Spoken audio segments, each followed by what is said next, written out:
आजच्या आधुनिक युगात मोबाईल आणि ऑनलाईन गेमचं व्यसन किती भीषण रूप घेऊ शकतं याचं आणखीन एक धक्कादायक उदाहरण आपल्या राज्यात समोर आलं आहे.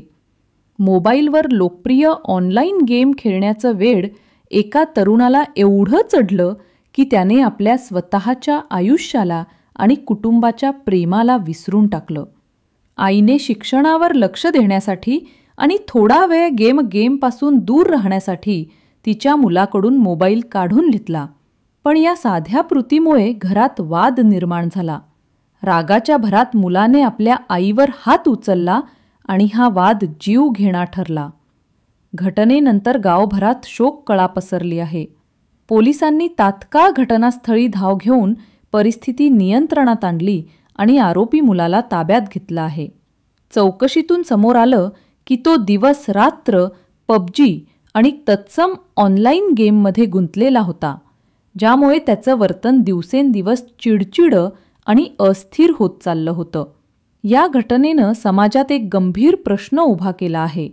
डिजिटल व्यसन आणि मानसिक आरोग्य याकडे आपण खरंच किती गांभीर्यानं पाहतो आहोत?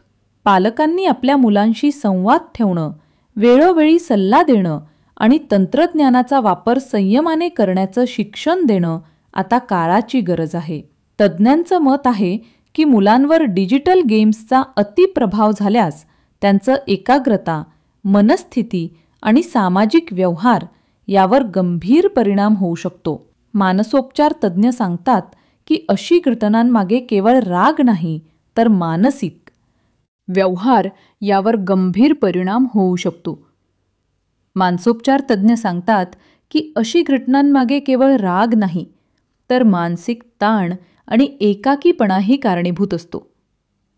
त्यामुळे प्रत्येक पालकांनी आपल्या मुलांवर नियंत्रण ठेवण्याऐवजी त्यांना समजून घेण्याचा प्रयत्न करावा, त्यांच्याशी संवाद वाढवावा आणि तंत्रज्ञानाचा वापर सकारात्मक दिशेने कसा करायचा हे शिकवावं. या घटनेनंतर संपूर्ण समाजात आत्मपरीक्षण सुरू झालं आहे की मोबाईल आणि गेम्सच्या आहारी जाऊन आपण आपल्या नात्यांना, भावनांना आणि मानवी मूल्यांना हरवत तर नाही ना? या प्रसंगातून शिकण्यासारखं म्हणजे तंत्रज्ञान आपल्या हातात असलं पाहिजे. आपण तंत्रज्ञानाच्या हातात नाही.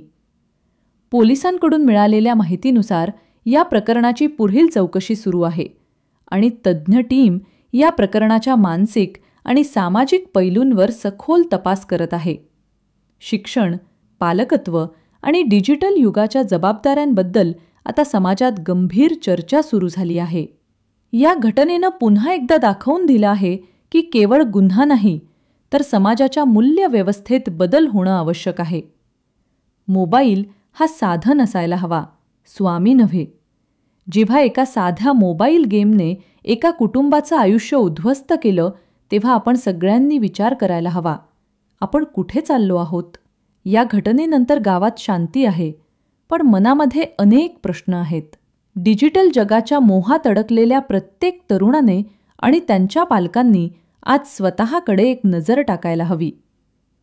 मोबाईल हातात असणं गरजेचं आहे, पण मनावर राज्य त्याचं नसावं. धन्यवाद.